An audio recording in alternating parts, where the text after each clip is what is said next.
Bonjour tout le monde, bienvenue sur la chaîne JS Tech. Aujourd'hui, je vous présente la Creality K1. Et oui, là vous allez me dire, oui, mais tu nous as présenté la K1 Max, il n'y a pas quelques vidéos. Je le sais, mais la K1 Max, je me l'étais payée, c'était mon cadeau à moi de moi. Donc, celle-là, c'est Creality qui me l'a fait parvenir gratuitement, donc je vous la présente. Puis celle-là, on va la déballer, puis on va vraiment tout faire le tour, inquiétez-vous pas.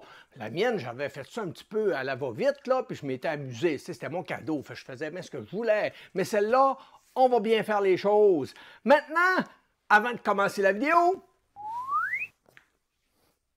je vous montre mon petit chandail, mon t-shirt. Alors, j'ai un abonné sur Discord qui n'arrêtait pas de rire de mes chemises carottées. Puis il dit, ah, vous autres au Québec, vous avez des chemises carottées. Non, on a d'autres choses, vous saurez. Mais c'est juste que, c'est ça. Enfin, j'ai acheté ça pour lui fermer le... Et voilà. Donc, Stéphane, c'est pour toi. C'est là, hein? Maintenant, on tourne dans la machine. C'est quoi la Creality K1? C'est simple, c'est une imprimante FDM, encore XY, une surface d'impression de 220 par 220 par 250. Ben oui, je lis ma feuille. Ensuite, tu sais quoi? On peut aller à des vitesses de 600 mm/s en impression. On peut y aller, oui, mais ça ne veut pas dire qu'il faut y aller, puis ça ne veut pas dire que c'est toutes les impressions. Là, il faut être logique dans tout ça. Là. C'est pas parce qu'une machine peut faire que... Ma voiture peut aller à 250 km/h et je ne roule pas à cette vitesse-là, parce que c'est pas la loi, c'est pas les limites permises. Il faut être logique. Maintenant, on peut atteindre des accélérations jusqu'à 20 000, mais... Encore là, 20 000, c'est peut-être pas gentil d'y aller parce que ça dépend toujours des impressions, puis ça dépend de l'input shipping, d'où on a mis notre imprimante. Donc, si on va à 20 000, ça peut arriver que nos impressions ne soient pas très jolies. Mais elle peut y aller. Donc, c'est bien. Maintenant, extrudeur double engrenage en direct drive, buse de 0.4 qui peut chauffer jusqu'à 300 degrés, un plateau avec une plaque flexible qu'on peut popper nos impressions. Ça, c'est le fun. Ensuite, on a un système d'auto-leveling sans aucune manipulation. Donc, la machine vient palper son plateau. La première couche est toujours parfaite. Ça, on aime ça. Ensuite, un écran de 4.3 pouces, couleur tactile. C'est 4.3 pouces. C'est ça qui est drôle. Vous êtes tout en millimètres, mais vos écrans sont en pouces. Là, vous allez me corriger ça, la France. C'est assez des écrans en pouces, c'est millimètres. Terminé, on règle le dossier là. Ensuite, possibilité d'installer une caméra et un lidar en option, bien entendu, ça ne vient pas avec. Reprise après coupure de courant, fonction d'input shipping intégrée chez des fameuses vibrations et la lumière intégrée. C'est le fun d'avoir ça. Donc, c'est ce qui fait pas mal toutes nos caractéristiques. Maintenant, on va regarder pour la déballer. On va regarder aussi pour en dessous de la machine pour voir notre carte mère. Je vais vraiment faire le tour avec vous. On va vraiment bien la détailler. Je vais faire des impressions. Creality m'a aussi envoyé une bobine d'Hyper PLA en filament gris cette fois-ci. Donc, ça va mieux faire pour voir les défauts sur nos impressions. Donc, j'ai hâte de le tester. Et oui, bien entendu, quand on veut aller vite, ça prend des filaments pour ça, parce que j'ai fait beaucoup de tests, puis quand je prends du PLA standard ou du PETG, ben, c'est pas les mêmes choses. On voit tout de suite que quand on va à 400 et plus, c'est pas... On n'a pas des beaux résultats tout le temps. Donc, c'est normal d'utiliser un filament qui est conçu pour aller vite. C'est un peu logique même. Alors, on garde le déballage, puis on s'amuse à toute la monter puis la tester. On garde ça. On est maintenant rendu au déballage. Donc, on ouvre la boîte. Et voilà. Qu'est-ce qu'on a ici? Un carton qui protège la machine.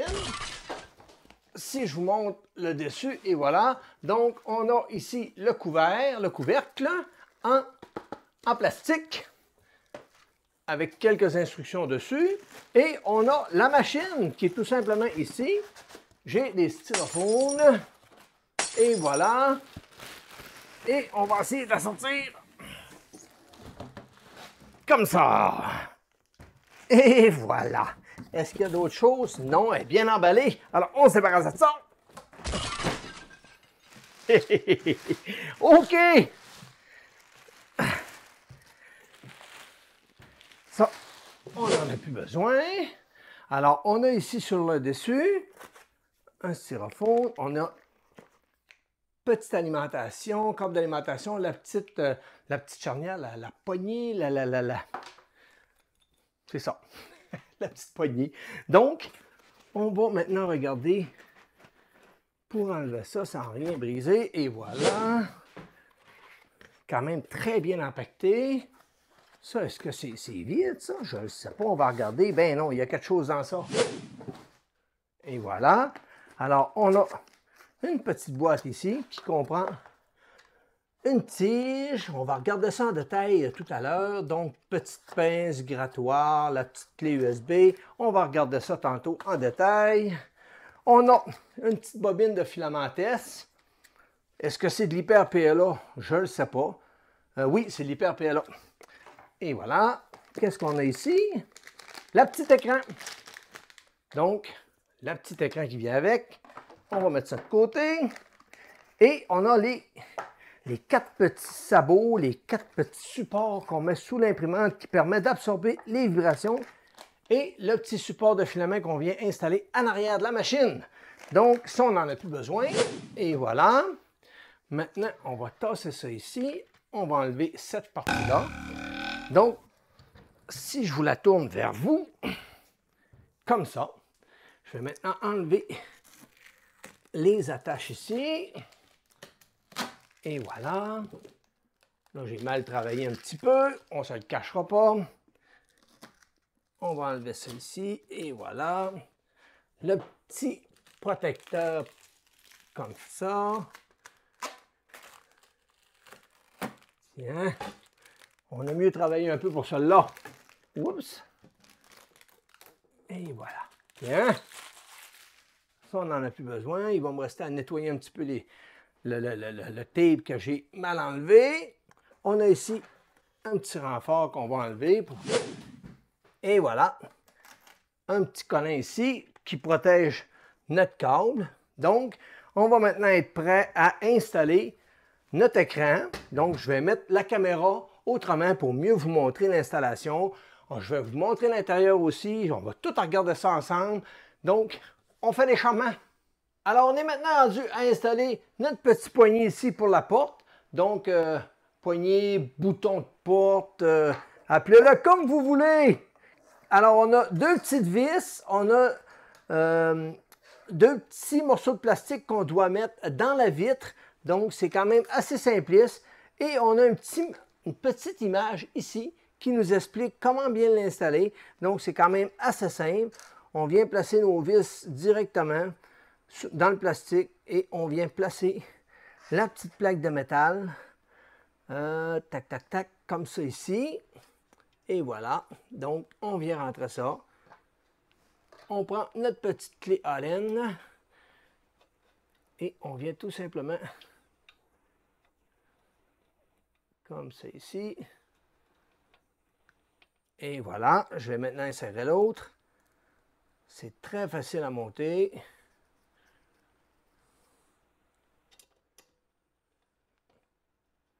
Tiens, pas plus long que ça.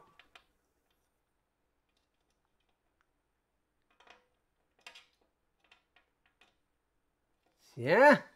Et voilà, donc, ça fonctionne très bien. Maintenant, je vais installer mon écran. Alors, c'est simple, l'écran, on a 2 petites encoches. On doit venir tout simplement brancher le petit cordon qui est ici, la petite nappe. Et on va tout simplement ensuite glisser l'écran pour qu'elle s'insère bien. Donc, je vais regarder pour insérer le petit cordon ici. On n'a pas beaucoup de place, mais ça s'insère quand même assez bien.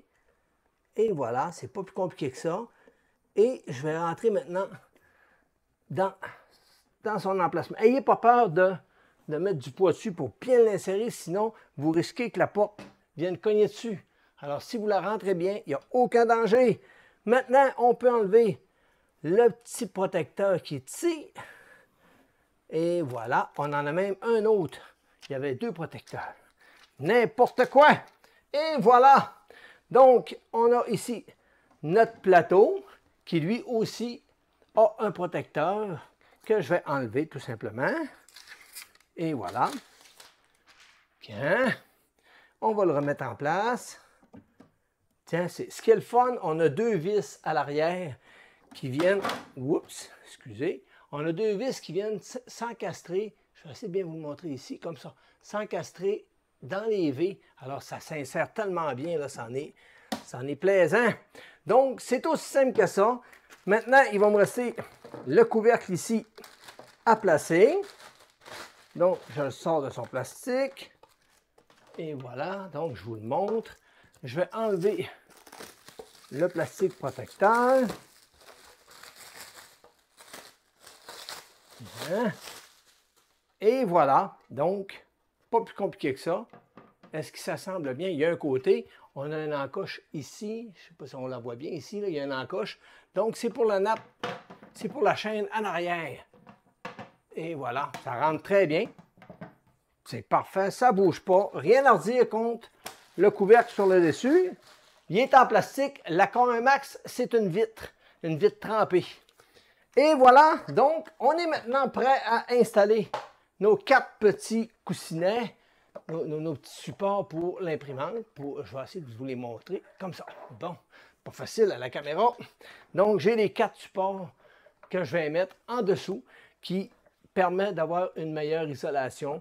C'est sûr que les tests d'impression, je ne les ferai pas sur ce bureau-là parce que mon bureau, il y a la bougeotte, donc c'est pas conseillé. Il me reste les plastiques enlevés de chaque côté. C'est en plexiglas de chaque côté. La K1 Max, même chose. Et voilà, donc la K1 Max a les mêmes plastiques de chaque côté. Une chose que je remarque ici, dans le côté ici, j'ai le bouton pour le 110, 220, chose que je n'avais pas sur la K1 Max. Donc, je vais regarder s'il est dans le bon sens, s'il est dans le bon secteur pour moi. Et maintenant, on va regarder pour faire le premier démarrage. On va maintenant regarder en dessous de l'imprimante. Donc, je vais débrancher le ventilateur parce que oui, il y a un ventilateur sous le capot qui permet de bien ventiler notre carte mère. Alors, ça ressemble à la carte mère de la K1 Max comme 2 gouttes d'eau. Donc, je suis persuadé que c'est la même. Ensuite, on a notre système d'entraînement pour nos 3 vis pour le plateau. Ensuite, on a notre alimentation. On a un système de ressort ici avec 2 vis qui nous permet de tendre et de détendre pour que notre courroie soit bien ajustée. C'est pas mal ça. On a un fusible de protection qui est pratiquement sorti. Il est très mal rentré. Je vais vous prendre une photo et je vais vous la montrer en gros plan là, dans le coin là. C'est vraiment pas beau à voir. Donc, vérifiez toujours vos machines, c'est normal. Des fois, c'est monté vite. Si vous poignez une lundi ou une vendredi, là, ça se peut qu'elle soit montée vite. Donc, je vais prendre 5 minutes pour m'assurer que toutes les vis qui serrent les câbles sont bien serrées. Même chose ici, je vais tout vérifier mes vis, très important. Je vais m'assurer que tous mes câbles sont bien rentrés. Sinon, dans l'ensemble, tout me semble fonctionnel. Alors, ce que je vais faire, je vais réinsérer mon fusible, resserrer mes câbles et je vais refermer tout ça, puis on va faire le premier démarrage. Je vais utiliser mon cellulaire pour vous prendre des prises de vue à l'intérieur de la machine pour bien vous montrer en détail la conception. Donc, voyez-vous ici, on a nos vis sans fin qui permet au plateau de se soulever. On en a 3. Donc, ici, on en a 3 de chaque côté, 2 de chaque côté et une dans le fond. Et on a une tige ici, une tige qui est une tige guide qui permet au plateau de toujours être rigide et de monter et de toujours avoir une perpendicularité parfaite, donc vraiment bien pensé. Alors ici, vous pouvez mettre un petit peu de graisse une fois de temps à autre, c'est pas un luxe. Ensuite, on a ici notre tête. Donc ici, un petit peu de graisse aussi, c'est pas du luxe, une fois de temps à autre. Les courroies, on va regarder, je suis persuadé qu'ils sont trop tendus. Effectivement, c'est bien trop tendu. Le problème que j'ai avec ma K1 Max, c'est que mes courroies sont tellement tendues que ça fait de la vibration sur mes impressions. Donc, une courroie qui est trop tendue, ça peut créer du ghosting sur vos impressions. À prendre garde. Le problème, c'est souvent le ressort ici qui est trop puissant parce que normalement, on dévisse ces 2 vis-là et automatiquement, le ressort vient tendre tes courroies et normalement, c'est supposé être parfait. Mais le ressort étant trop puissant, ben, ça a tendance à trop tendre les courroies. Mais ça, je vais vous en faire une autre vidéo pour bien vous le montrer. Alors, le PTFE, c'est un problème. Lui, je vais le corriger tout de suite. Je vais carrément l'éliminer, je crois, parce que je suis en train de développer une nouvelle technique avec un ami, puis on va vous arriver avec une solution qui fonctionne très bien, contrairement à ça qui est un problème pour ma part. Je vais quand même le tester avant de l'enlever, mais il y a des grosses chances que je l'enlève. On a ici l'extrudeur qui semble très bien fonctionner. Donc, on a la position fermée et ouverte. Alors, ça semble bien fonctionner. On a un step moteur ici et on a un autre step moteur là. Les câbles sont bien dissimulés comme vous pouvez voir. Et ici, on a le câble pour la caméra. Donc, elle est prête à recevoir la caméra. Ici, on regarde bien dans le côté là. On a la prise qui est ici pour le lidar. Alors, on peut installer le lidar sans problème, c'est prévu. Et en arrière, le détecteur de filament. Et on peut venir insérer notre support pour la bobine de filament. Et voilà. Donc, j'ai vérifié pour l'interrupteur qui est en arrière ici, qui est l'autre côté, excusez. Je vais vous le montrer. Alors ici, l'interrupteur était en 220, donc je l'ai mis en 110. Pour ma part au Québec, ce n'est pas grave parce que en 220, l'imprimante aurait juste allumé très faible ou aurait juste pas fonctionné. Par contre, en Europe, en France, c'est dangereux. Si vous êtes sur 110, vous allez sauter votre machine. Alors assurez-vous de bien mettre votre interrupteur à 220. Très important. Donc, on va maintenant la mettre en marche. Alors, on va maintenant procéder au premier démarrage. Donc, j'allume la machine. On voit les LED qui s'allument, le logo Creality qui apparaît. Et celui-ci ne semble pas animé comme sur ma K1 Max. Alors, j'imagine qu'avec la mise à jour du firmware, ça va me donner un logo qui va être animé. Alors, on va regarder qu'est-ce qu'elle va me dire. Donc, c'est marqué Machine Starting. Là, je ne sais pas si vous voyez bien. C'est pas facile là, de tout vous montrer en même temps. Et voilà, donc ça me demande quelle langue choisir. Je vais prendre anglais pour ma part, malgré que je peux très bien prendre français. Ce langage n'est pas... Comment qu'elle dit ça? Langage est... Ah, ce langage n'est pas supporté encore. Donc, avec la mise à jour, ça devrait être supporté. C'est bizarre, il me l'affiche, mais ça ne le supporte pas. C'est bizarre. Alors, on va faire Next, on va le laisser en anglais.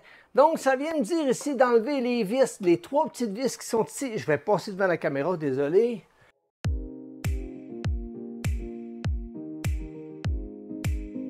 Donc, on peut maintenant remettre le capot. Le capot qui, en passant, s'installe vraiment bien et très solide. Ça ne bouge pas du tout. Maintenant qu'on a enlevé nos 3 vis, on peut faire OK là-dessus. Alors, ça me dit bienvenue dans Creality, Alors, on va faire OK là-dessus. Alors, ça me demande de choisir mon réseau. Alors, je vais prendre mon réseau. Ça ne supporte que le 2.4 GHz, ça ne supporte pas le 5. Je vais écrire mon mot de passe. Les touches sont très petites, mais ça va bien. On ne fait pas de faute quand on écrit. On n'accroche pas les autres touches. Alors... Là, je ne vois pas très bien. Il est ici. Alors, les chiffres.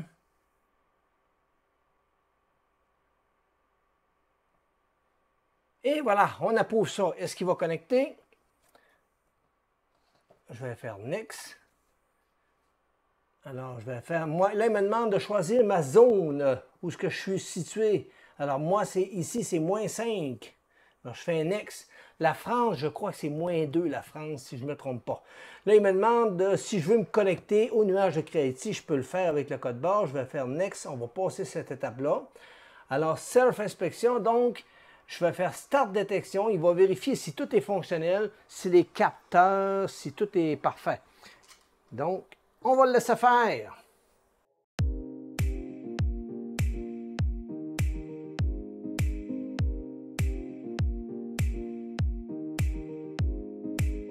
Et voilà, c'est maintenant terminé. Alors, je vais faire OK là-dessus. On est maintenant rendu à l'interface. Donc, ce que je vais faire, je vais vous faire un plan rapproché pour vous montrer l'interface de plus près. On va maintenant regarder les fonctionnalités de l'écran. Alors, on a la petite maison ici qui nous amène à notre interface pour voir la température de notre plateau et de notre buse. On a ici la lumière qu'on peut allumer et fermer, le ventilateur éteindre ou allumer. On a ici la buse qu'on peut démarrer une chauffe ou arrêter une chauffe. Même chose pour le plateau. Ensuite, si on va dans nos réglages ici, alors on peut déplacer nos axes, faire nos ohms pour le Z, le X, le Y. On peut faire une extrusion, choisir notre température qu'on veut extruder et on peut démarrer nos ventilateurs et les arrêter comme on veut. Ensuite, on a nos dossiers.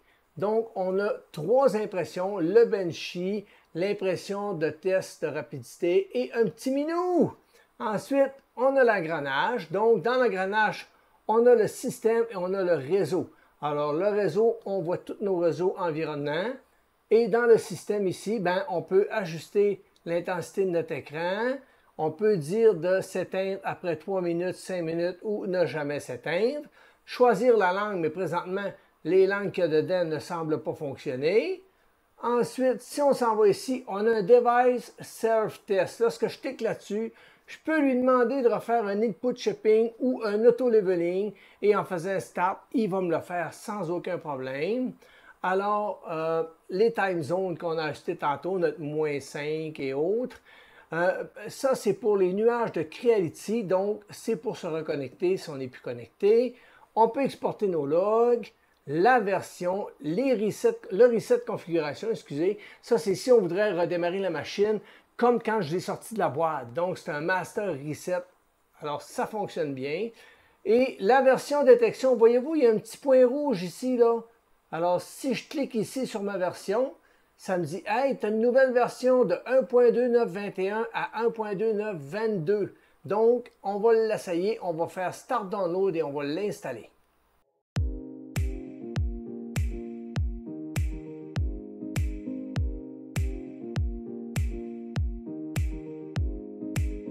Et voilà, on est maintenant redémarré avec la nouvelle mise à jour. On va aller voir dans notre engrenage ici. On va aller voir si on a encore une mise à jour. Voyez-vous, il y a encore un petit point rouge. Si je clique dessus, ah, là, ça me dit que la courante version est à 1.2922, mais là, il m'offre la 1.3, 1.14.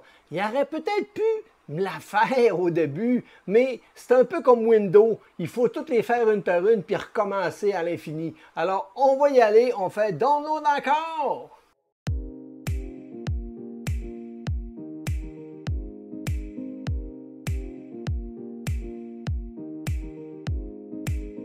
Alors, maintenant qu'on a redémarré, ça me dit, après avoir upgradé, d'avoir fait la mise à jour, s'il vous plaît, recalibre à nouveau ta machine. Alors, je vais faire OK. Et là, il me demande de refaire l'input shipping et l'auto-leveling. Je vais le refaire tantôt hors caméra. Ça ne me donne rien de le faire là présentement, mais je sais que c'est important qu'il faut que je le refasse parce que c'est un nouveau firmware. Alors, si on regarde bien, voyez-vous, tantôt, je n'avais pas l'option caméra. Maintenant, j'ai l'option caméra qui est apparue ici. Alors, je vais pouvoir brancher ma caméra si je veux. Je vais sûrement le faire pour avoir des time-lapse. Alors, on a ici la fonction AI et ça, c'est vraiment intéressant. C'est le Motion Advance. Alors, moi, je coche toujours celui-là ici, comme ça. Alors là, il ne détecte pas mon lidar. Donc, je coche toujours lui qui est en bas ici. Et le AI détection, lui, je le coche. Mais le First Layout détection et le Print Post du défaut, je ne les coche pas ceux-là. Alors, on va maintenant faire back. Je vais le faire quand je vais installer ma caméra, bien entendu. Alors, le réseau, il n'a pas changé. C'est la même chose. Alors, le système, on va aller voir maintenant si je peux me mettre en français. Alors, eh oui, le français fonctionne maintenant. Alors, éteindre aucun paramétrage. C'est français, c'est le fun. On aime ça quand c'est français. Alors, on va regarder s'il y a encore une mise à jour. Ça me dit, votre consentement à la publicité communiquée est nécessaire pour utiliser le service. Alors, accepter. Là, il est en train de regarder. La dernière version est en cours. Alors, il n'y a aucune version. Donc, on est à jour. Maintenant, ce que je vais faire, je vais insérer du filament et je pense qu'on va démarrer une impression qui se trouve à être dans notre dossier ici. Alors, je vais maintenant déballer le filament que j'ai reçu, qui est du Hyper Série filament de Creality pour l'impression à haute vitesse. Donc, on va déballer ça comme ça. Et voilà, on prend une garde de ne pas s'ouvrir une main parce qu'il n'y a rien de plus dangereux qu'un couteau comme ça. Prenez garde à la maison avec ce type de couteau, ça ne pardonne pas. Et hop là. Bien. Il est très bien empaqueté. Petit sachet de silicagel. Donc, je vais l'installer en arrière. Hop là. Comme ça ici. Il est ici. Alors, le filament va par le bas. Je vais m'en couper une petite longueur, comme ça. Coupe en biseau. Et voilà. Je vais enlever le rond de mon filament. Je vais essayer de le mettre le plus droit possible pour aider le filament à bien passer dans le tube PTFE. Donc, on insère ça dans le tube et on va voir si j'ai de la misère à le rentrer. Alors, je vais conserver le tube d'origine pour voir si vraiment c'est un problème. Pour l'instant, je ne sens aucune force. Juste rendu dans le coude ici, que je sens que ça force un petit peu, mais à peine. Fait que je ne suis pas fâché. Et je réussis quand même à le rentrer dans la buse, dans l'extrudeur. Alors, je vais maintenant le locker. Et quand je tire dessus, je vois qu'il est bien locké. Donc, je n'ai pas eu de problème à le rentrer. Alors, je vais pouvoir remettre mon capot. Comme ça. Et voilà. On va tourner ça comme ça ici. Maintenant, on va regarder pour démarrer un print, mais avant, je vais vous montrer l'interface à l'ordinateur parce qu'on peut l'interfacer web et aussi on peut l'interfacer avec le slicer de Creality. On regarde ça. Alors, nous voici maintenant dans le slicer de Creality. C'est la dernière version. Donc, présentement, il est paramétré pour la K1 Max, mais je vais ajouter la K1 normale. Donc, je clique en haut ici et je fais Add. Et là, voyez-vous, j'ai la K1 et la K1 Max. Donc, je vais tout simplement faire Add sur la K1. Et là, il me demande c'est quoi le diamètre de ma buse. C'est 0.4. Donc, 0.4, c'est bien. Alors, je clique dessus et voilà. J'ai maintenant la K1 standard et j'ai aussi la K1 Max que je peux choisir. Et avec mes deux profils Hyper PLA. Donc, c'est parfait pour ma part. Maintenant, dans les devices, si je viens voir, voyez-vous ici, j'ai la K1 Max. Si je fais Détail, voyez-vous, j'ai accès à la K1 Max. Présentement, la caméra ne fonctionne plus parce que je l'ai débranchée pour l'installer sur la K1 standard que je suis en train de faire la vidéo. Maintenant, si je veux accéder à l'autre imprimante, qu'est-ce que je fais? C'est simple. Je fais tout simplement Scan Add. Alors, je clique dessus. Là, il va fouiller partout sur mon réseau, puis il va essayer de trouver la K1. Ah, voyez-vous, il voit la K1 Max et la K1. Donc, je vais cocher juste celle-là. Je fais Add. Et voilà, c'est tout. Je peux maintenant fermer la fenêtre. Donc, j'ai ma K1. Si je clique sur Détail, ah, voyez-vous, j'ai la caméra qui fonctionne et j'ai accès à mon interface, à mes prints. Donc, je peux démarrer un print en cliquant dessus sans problème avec calibration ou sans calibration. Je peux exporter, déliter, je peux faire ce que je veux. Ensuite, j'ai plein d'autres fonctionnalités. Je peux démarrer les ventilateurs, tout. Ça reste une interface assez sobre. On peut aussi mettre plein écran la caméra. Donc, c'est une interface qui est très épurée.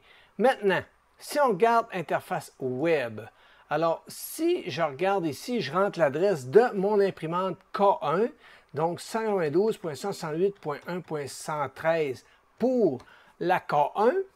Alors, voyez-vous, je suis dans l'interface, c'est la même interface. On voit que mon bed leveling n'est pas beau. Donc, ça, c'est un problème que j'ai aussi sur la K1 Max que je vais corriger et je vais vous en faire une vidéo pour vous montrer comment bien le corriger. OK, j'ai une marge d'erreur de 1.36 à -2. J'ai à peu près 1 mm, c'est pas énorme. Là. La machine va pouvoir le compenser sans trop de problèmes, je ne suis même pas inquiète. Mais on voit que le plateau n'est pas parfait. Donc, voyez-vous, ça nous donne un peu plus d'informations, mais c'est minime, c'est pas parfait.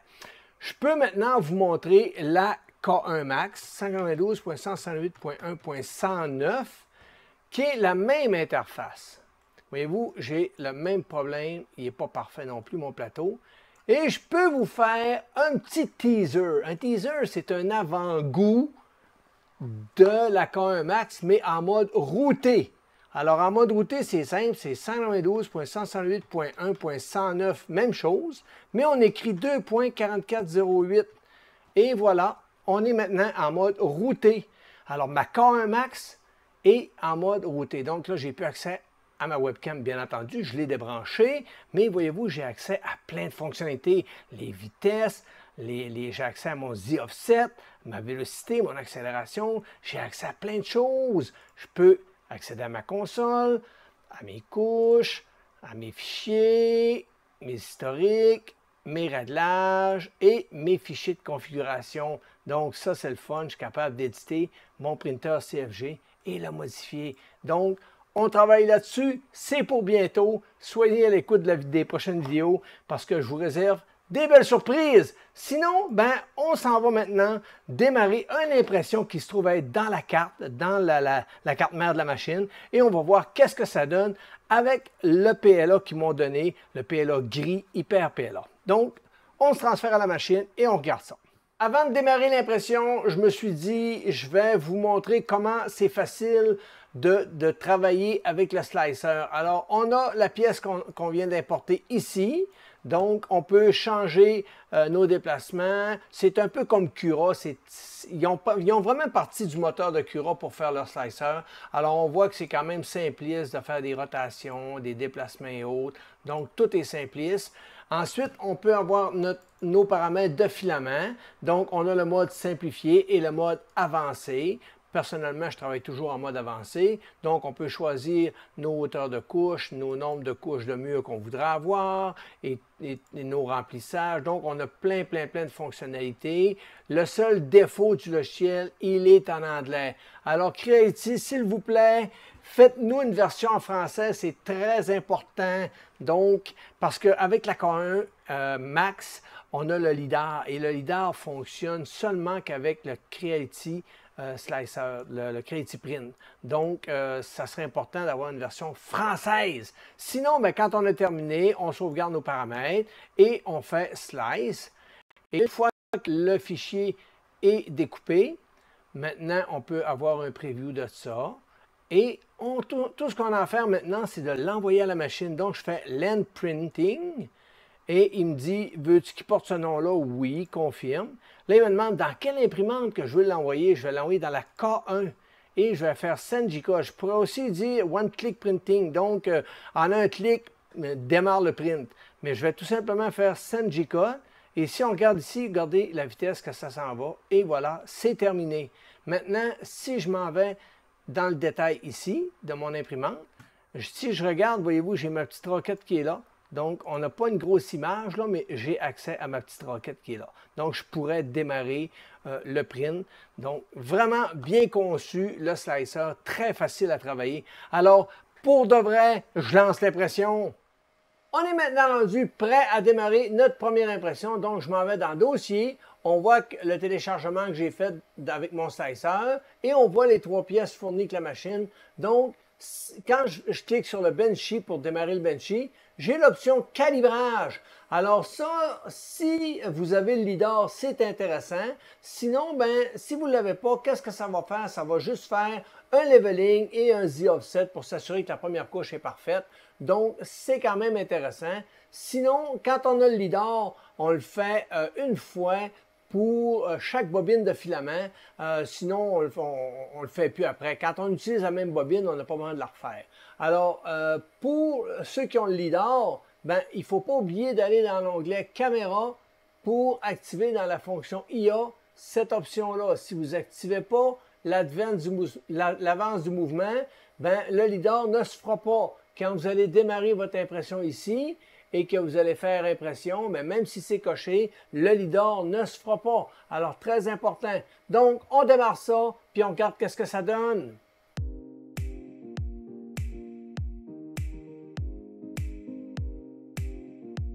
Et voilà, l'impression est terminée. Alors, on sort ça de là.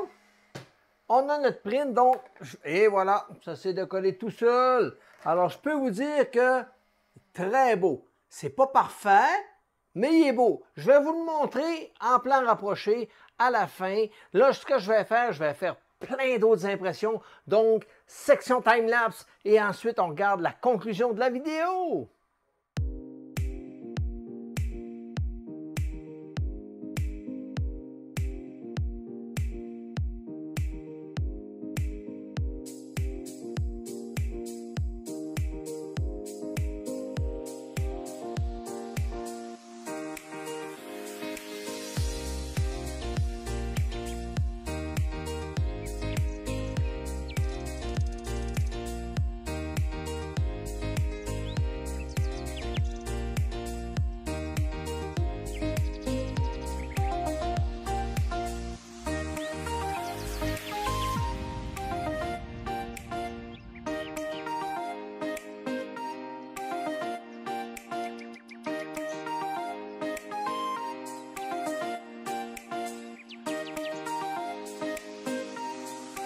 On est maintenant rendu à la conclusion de cette vidéo. Alors, mon expérience avec la Creality K1, je peux vous dire qu'elle a été assez bonne, même très bonne. J'ai pas eu vraiment de problème.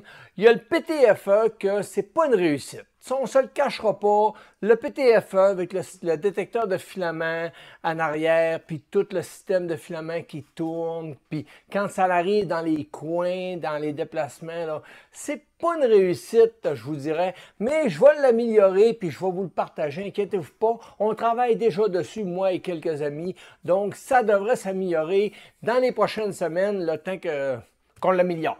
Ensuite, sinon, j'ai pas eu de problème d'adhérence. Le plateau adhère vraiment bien. J'ai pas eu besoin de mettre aucune colle. J'ai jamais vécu de warping. Et le fait que c'est un caisson fermé, ben ça fait une grosse différence. C'est impressionnant de voir à quel point les filaments réagissent différemment que lorsqu'on a une imprimante ouverte. Ensuite, les chauffes, c'est rapide. Ça chauffe terriblement vite, ça en est plaisant. C'est stable. J'ai pas eu de mauvais comportement. Il y a mon plateau qui n'est pas droit. OK? Je pense que le transport, c'est pas facile pour nos machines. Alors, les petites vis qui sont fournies pour visser le plateau, pour pas que ça bouge, il en était tordu. Fait que c'est à ce point-là. Donc, je pense que le transport est très dur pour nos machines. J'avais même le fusible en dessous sur la carte mère qui était presque sorti. Il tenait à peine. Donc, c'était une question de temps avant qu'il déconnecte complètement. Puis ça, c'est carrément une question de transport. C'est pas parce qu'ils l'ont mal monté ou autre, du tout, du tout. Sinon, la tension des courroies était quand même bonne. J'ai été agréablement surpris de voir que mes courroies sur celle-là étaient correctement bien tendues. Sur mon autre qui était trop tendu, puis ça créait une vibration incroyable sur mes pièces. Alors, c'est à vérifier. Vérifiez que vos courroies sont pas trop tendues, c'est vraiment important. Sinon, ben, c'est ça. Je vous dirais que tout va bien. Le firmware n'est pas parfait. Le firmware est vraiment pas top. D'ailleurs, Creality vont le mettre open source bientôt. Je crois que c'est mi-septembre qu'il va sortir. En tout cas, il va être open source pour la K1. Et de ce que j'ai entendu dire, la K1 Max, ça sera un petit peu plus tard. Quelques semaines, peut-être un mois plus tard. Mais il va sortir aussi. Comme il va peut-être sortir en même temps que la K1. Donc, c'est à vérifier. Maintenant, quand il va être open source, je crois que ça va être vraiment intéressant parce que si vous êtes quelqu'un qui aime bidouiller vos machines, c'est l'outil idéal parce que la conception de la machine est très bonne. Okay? Ce n'est pas une machine qui est mal conçue. Les pièces qu'il y a à l'intérieur sont très bonnes. L'extrudeur, moi, je n'ai pas eu de problème avec. Il me semble bien fonctionner. J'ai vu d'autres personnes sur YouTube et autres qui ont vécu quelques problématiques. Je le sais que Creality ont corrigé le tir beaucoup, mais j'imagine que lui doit être corrigé parce qu'il n'a pas vraiment donné de signe de faiblesse. Ça a toujours bien été. Mécaniquement, la machine, elle est bonne. Je ne la comparerai pas à la Bamboo Lab parce que pour moi, ce n'est pas une Bamboo Lab du tout. Bamboo Lab, c'est un autre gamme. Je trouve que c'est pas la même chose, vraiment pas. Alors, ceux qui veulent vraiment la comparer, comparez-la. Je vais vous laisser ce travail-là. Moi, pour ma part, je vais plutôt analyser la machine, puis je vais plutôt l'utiliser, puis ça va s'arrêter là. Je sais que Bamboo Lab, c'est vraiment j'ai mon chum qui en a une, Cyril, puis il l'adore, puis il l'a testé. Lui, il a la K1 Max, puis il a la Bamboo Lab, puis il dit carrément, il dit, écoute, la Bamboo Lab est ailleurs, est à un autre niveau. C'est un fait. Mais il faut regarder les autres points aussi, là. La Bamboo Lab, tu ne peux pas la modifier, tu ne peux rien faire. Tu la jettes, tu apprends, tu la mets là, tu imprimes. Parfait. C'est ça que tu veux. Tu as l'outil idéal, mon ami. Tu as acheté le bon produit pour tes besoins. Si le prix te convient, parce qu'elle a quand même son prix, là. Elle a l'option d'AMS aussi, qui est les filaments changement de couleur.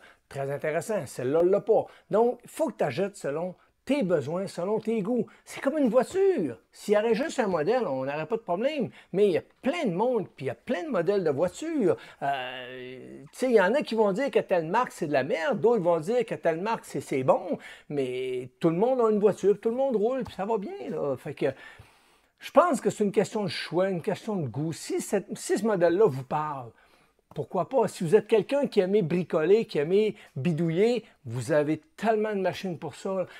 La preuve que Creative sont ouverts, excusez, à la modification, ils n'ont mis aucun scellant sur le panneau en dessous qui va à la carte mère. Donc ça veut dire que même si vous la démontez, ils ne vous enlèveront pas votre garantie pour autant, là.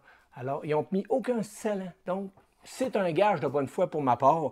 Ensuite, il y a d'autres petits points, comme le compteur d'impression, bien, ça compte globalement. Alors, quand vous démarrez l'impression, il va vous donner à la fin le temps que ça a pris pour l'imprimer. Bien, calculez là-dedans que vous avez tout le test que la machine a fait avant, la chauffe et tout. Donc, ce n'est pas quand elle commence à imprimer. Alors, c'est à prendre en considération. Un gros point faible pour ma part, le slicer. Parce que sur la K1 Max, surtout, le slicer Creative Print, il n'est pas en français.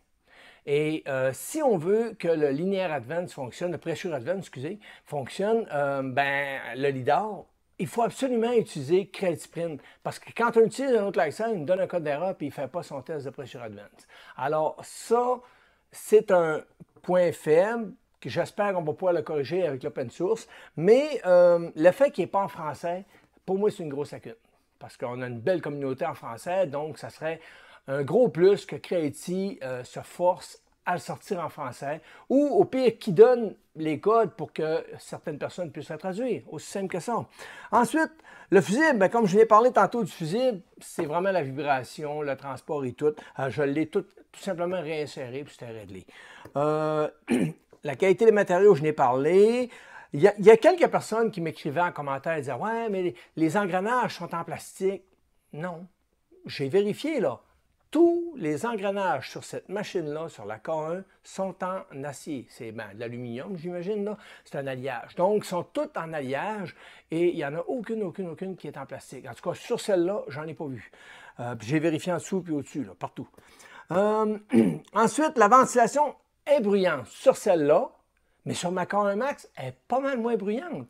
Et le seul ventilateur qui fait du bruit, c'est le ventilateur qui est pour refroidir le corps de chauffe. C'est même pas le ventilateur dans le côté. Fait que ça, je pense que je vais regarder pour le corriger, pour en mettre un qui est moins bruyant, qui est aussi performant. Donc, ça va être à vérifier. Mais oui, elle est plus bruyante un petit peu. Excusez. Et c'est un peu normal. La Bamboo Lab, elle a du bruit aussi, là. On ne se le cachera pas, là. Il y a beaucoup de monde en parle, la Bamboo Lab, mais ils ne disent pas toujours ils prêchent pour la paroisse, hein? C'est tout ça que j'ai dit, moi. Fait il faut essayer d'être juste, il faut essayer d'être honnête. La machine, si elle a été sortie dans le but de compétitionner Bamboo Lab, je ne crois pas. Mais comme premier modèle de Creative, qui est une imprimante qui peut aller au-delà de 400 et plus, je pense que c'est une belle réussite. Je ne peux pas dire que c'est une mauvaise réussite du tout. Mais oui, elle manque d'amour. Puis ça, de l'amour, je suis capable d'y en donner. Inquiétez-vous pas. Sinon, les impressions, qu'est-ce que ça a donné? Alors, j'ai fait les 3 impressions qui étaient fournies dans la carte de la machine. Alors, je vous montre qu'est-ce que ça donne. Alors, c'est le PLA, c'est le Hyper PLA qui était fourni avec la machine. Donc, je vous montre ça. Alors, ça, c'est le Benchy que j'ai imprimé. Donc, ça l'a vraiment bien sorti. La qualité n'est pas choquante. C'est pas parfait, mais c'est bien. Et voilà. Donc, pour un Benchy qui a été imprimé en 16 minutes environ, non, c'est bon. Je ne peux pas me plaindre. Je ne vous donne pas les temps exacts parce que je ne les ai pas notés. Puis, c'est pas tellement important pour ma part parce que c'est vite. Inquiétez-vous pas. Toutes les impressions ont été faites par défaut avec le slicer de Creativity au complet.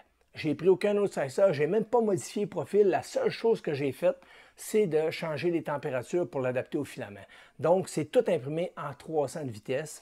Donc, ça s'est bien passé. Je peux vous dire que j'ai divisé par 2, des fois par 3 mon temps d'impression. C'est assez impressionnant.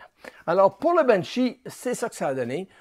Pour le test de vitesse, pour voir si on a des défauts sur nos couches, alors je vous montre ça tout de suite. Donc, ça, c'est mon test de vitesse. Alors, ça s'est bien passé. Les surfaces sont belles. J'ai pratiquement pas de ghosting, comme on peut voir. Donc, c'est quand même propre. Moi, je ne suis vraiment pas déçu de ce test-là du tout. Ça a bien sorti. Très satisfait de ce test-là. Ensuite, toujours avec l'HyperPLA. J'ai fait le petit minou, le petit chat qui était fourni toujours dans l'imprimante. Donc, voici ce que ça a donné.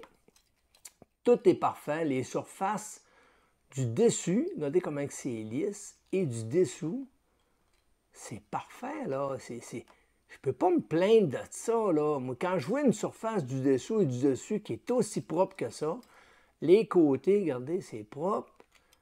Donc, écoutez, c'est... Faut y donner, là. Elle me l'a sorti, puis ça a été rapide, là. Ça virait à 300. L'imprimante, elle bougeait beaucoup. Par contre, elle a tendance à bouger un peu plus que ma K1 Max. K1 Max est plus stable sur J'ai tout imprimé ça sur mon comptoir dans ma cuisine, sur mon comptoir de marbre, parce que tu n'imprimes pas ça avec cette table-là, c'est horrible, là. Fait que c'est important d'avoir une surface très rigide puis très stable, sinon le test d'ADXL qui se fait, il ne sera pas bon, tout simplement. Ensuite, je me suis amusé, toujours avec l'HyperPLA, je me suis amusé à faire mon petit système pour mes sacs de sucre, de farine et autres. Alors, je vous montre ça, qu'est-ce que ça donne. Donc, ça, j'en imprime toujours de plus parce que c'est tellement pratique. C'est un système qu'on peut dévisser comme ça et ça fonctionne très bien. La qualité est belle. Ensuite, on peut l'ouvrir comme ça ici et c'est parfait. Vous pouvez voir, la qualité est juste belle. J'ai pas rien à redire. Ça fonctionne bien. Le petit système ici, il est propre. Ça, c'est le dessous de mon plateau, comme vous pouvez voir. Mais sinon, tout est beau. Je ne peux pas me plaindre de ça du tout. Puis, ça fonctionne très bien lorsqu'on a des sacs de sucre et de farine et autres. Merveilleux. Ensuite, j'ai imprimé un petit panier. Alors, le petit panier, il a bien sorti. Il y a des petits défauts. Je pense que le slicer manque un peu Comme je vous dis, j'ai pris les profils par défaut. Hein. Fait que j'ai rien touché, j'ai même pas touché à rien. Puis, je vois très bien que ça manque un petit peu côté slicer. Je vous montre ça. Alors, c'est le petit panier en question. Si vous regardez bien, il y a certains endroits où ce que ça n'a pas bien sorti à mon goût, là. C'est pas choquant malgré tout, là, mais c'est quand même propre, là, OK? On ne se le cachera pas, là. Moi, je suis quand même pas fâché de la qualité. Puis comme vous pouvez voir, il y a eu 0 warping, ça va super bien. Rien à redire. Fait que ça aurait pu être mieux avec un meilleur paramétrage de slicer, je ne vous le cacherai pas. Maintenant, j'ai imprimé une pièce qui est très dure à imprimer. Je vous le dis, là, j'ai ma CR10 S Pro que j'y ai donné plein d'amour, elle. Puis elle est bien calibrée, puis elle va bien. Et quand j'avais imprimé cette pièce-là, les deux parties tournaient, mais la partie du centre ne tournait pas. Ça s'était marié ensemble. Donc, celle-là, j'ai fait le test imprimé à 300. Puis sur ma CR10 S Pro, je l'avais imprimé à 60. Là. Fait qu'il me l'a sorti. Il y a juste ma première couche qui est un petit peu trop écrasée. Et dans le firmware, on n'a aucune option pour relever un petit peu notre couche. Alors ça, c'est une lacune pour ma part, mais quand on débride le firmware, quand on le unlock, là, quand on le route, ben, on a cette option-là. on peut lever notre Z-Offset ou le réajuster pour qu'il soit parfait. Alors, c'est dommage qu'il n'ait pas inclus le Z-Offset dans le firmware parce qu'il est capable de le gérer sans problème. Donc, je vous montre qu'est-ce que ça a donné pour mon roulement ici. Alors, voici le roulement en question. Donc, si je vous montre, les côtés sont quand même propres. J'ai ma couture qui est quelque part, là, mais on voit que c'est quand même propre. Ensuite, si vous regardez, ça c'est ma couche de fond. On voit qu'elle était trop écrasée. Bien, il a fallu que je les casse un petit peu pour que ça se mette à tourner là. Okay? Mais quand on regarde de l'autre côté, c'est propre. Et bien entendu, ben, ça tourne très bien. Celle-là ici aussi tourne très bien. Et même celle-là ici tourne très bien. C'est pas facile à montrer là, mais voyez-vous, ça tourne quand même très bien. Donc, les trois fonctionnent, puis ça m'a surpris, surtout sur lui du centre, imprimé à 300. Fait que c'est bon, là. Moi, je suis pas fâché, là. Ensuite, je me suis amusé, j'ai fait une petite fusée, puis je trouvais l'impression belle. Ça, la personne qui a fait ça, docteur, je ne sais plus trop quoi, là, il a fait ça, là, il a vraiment fait un beau travail. Il en a fait trois, c'est tellement original comme système. Alors, je vous montre ça. Donc, voici la petite fusée en question. Et c'est quand même toujours imprimé en 300, OK? Avec du Hyper PLA. Ça a quand même bien sorti. Puis toujours, ça, c'est sûr, je l'ai saissé. Comme je vous dis, le saisseur n'est pas top. Ce qui est intéressant avec cette fusée-là, c'est qu'on prend les petits lampions à pile et ça donne un bel effet de... C'est vraiment génial. J'adore ça. Alors, la personne qui avait ça, là, bravo, mon ami. Très bonne idée que tu as eue. Donc, la petite fusée avec le petit lampion qu'on insère à l'intérieur, tout simplement génial. Ensuite, je me suis amusé à faire du PETG. Ben oui, le fameux PETG. Encore une fois, le slicer a fait le travail, mais tu vois toujours que ça manque d'amour un peu côté slicer. Mais ça, comme je vous dis, ça va se corriger. Inquiétez-vous même pas avec ça. Puis je voulais absolument pas tripoter le slicer. Je voulais vraiment imprimer par défaut avec les profils par défaut pour avoir vraiment l'heure juste. Comme ça, quelqu'un qui connaît plus ou moins ça, qui achète cette machine-là, qui prend le slicer, ben il va avoir une idée de quoi ça va ressembler. Alors, je vous montre ça. Donc, imprimé en PETG, c'est le Deadpool. Alors, toujours sur le plateau, sans aucune colle. Ça l'a bien adhéré. Les couches sont quand même très belles. Alors, je ne peux pas trop me plaindre. J'ai eu une petite affaire ici, là, mais c'est pas grand-chose. Puis ça paraît pas tellement, je vous dirais. Et le dessus est quand même très propre. On voit la finesse des détails. Là. Tu vois que l'extrusion travaille vraiment bien. Alors, je ne peux pas tellement me plaindre sur cette impression-là. Ça l'a très bien sorti. Moi, en tout cas, je suis satisfait pour un Deadpool. Alors, maintenant, j'ai essayé le TPU. J'ai dit, OK, on va essayer le TPU. Donc, j'ai pris le TPU. Par contre, je ne vous le cacherai pas, je suis toujours honnête avec vous, vous le savez. Hein. Ce que j'ai fait pour le TPU, j'ai enlevé mon couvercle et je suis venu enlever le PTFE sur le dessus. J'ai inséré un petit bout de PTFE, j'ai mis ma bobine à cette hauteur-là et j'ai descendu mon TPU directement dedans. Imprimé à 300. Ça a super bien été. Écoute, j'ai pris le profil par défaut du TPU, j'ai fait slice, go, envoyé ça dans la machine, start. Génial. Je vous le montre. Donc, c'est une cale qu'on met sous la porte qui est, comme vous pouvez voir, en TPU. Alors, c'est flexible, ça a une flex, tout est bon. Donc, très belle flexion. Et c'est ça, c'est une cale que j'ai imprimée pour mettre sous une porte, pour empêcher la porte de refermer. Alors, pour du TPU, chapeau, ça a fait le travail à 100%. Donc, je suis vraiment satisfait pour du TPU. Puis ça, c'est un vieux rouleau de TPU qui traîne ici. Ça doit faire un an que je l'ai. Puis ça a très bien sorti. Alors, je ne peux pas vraiment me plaindre. Et je me suis amusé à faire le fameux petit bac qu'on voit, le petit panier. Ça doit être un panier à fruits, je ne sais pas trop. Donc, c'est imprimé comme ça. Alors, je vous le montre. Alors, il est imprimé en une seule pièce de même. Et lorsqu'on le décolle du plateau, ben, ça fait un petit panier. Alors, je vous montre qu'est-ce que ça donne. Alors, ça, c'est la partie du dessous. La partie du dessus. les côtés, donc ça a quand même bien sorti. Et lorsqu'on veut l'assembler, on fait tout simplement tourner ça ici et on vient le déclipser de l'autre sens, par exemple. Et voilà, comme ça. Donc, ça fait quelque chose de vraiment génial. Très beau panier. Alors, c'est ça que ça donne. Donc, ça, c'est en PLA que j'avais, qui traînait, une vieille bobine aussi. Puis, au début, je voyais même des petites bulles d'humidité dans mon... Puis, ça a quand même sorti, là. Je ne vois pas beaucoup de défauts, là. Fait que, je peux pas me plaindre sur la qualité de la machine. Comme je vous dis, je pense que la machine elle a un très gros potentiel. Ça ne sera pas une bamboulable. Ça, on va se donner tout de suite les vraies choses. Ceux qui arrêtent ça en disant « Ah, je m'arrête une bamboulable », non, achetez-vous une vraie bamboulable. Comme ça, vous allez être tranquille. On va fermer le dossier là. Fait que parlez-moi plus de « Ah, bamboulable ». Non, non, terminé. Bamboulable, là, c'est bamboulable. Ceux qui en veulent une, achetez-vous-en une, puis vous faites un très bon choix. Vous allez l'aimer, je suis persuadé.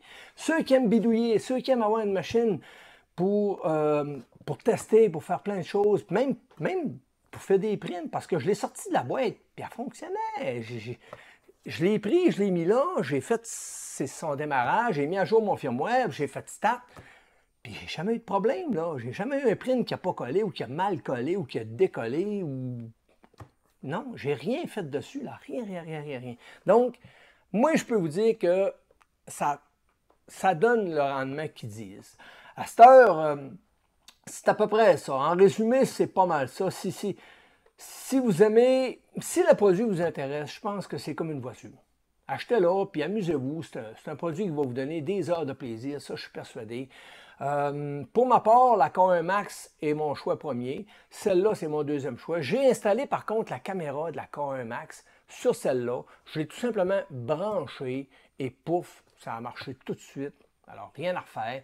Pour le lidar, je vous dirais... si vous prévoyez acheter le lidar, attendez un petit peu parce que j'ai un doute raisonnable sur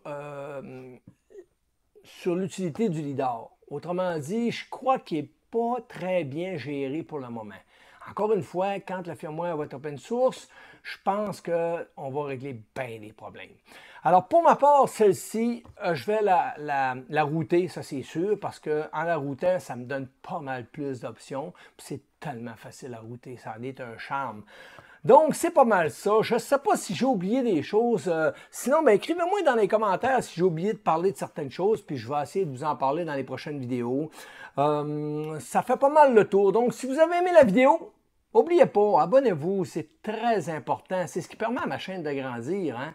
Et laissez un petit pouce en l'air, laissez-moi des commentaires. La petite cloche, ça vous avise que j'ai mis une vidéo en ligne. Donc, c'est pas mal ce qui a fait le tour. Alors, merci tout le monde. À la prochaine. Bye bye.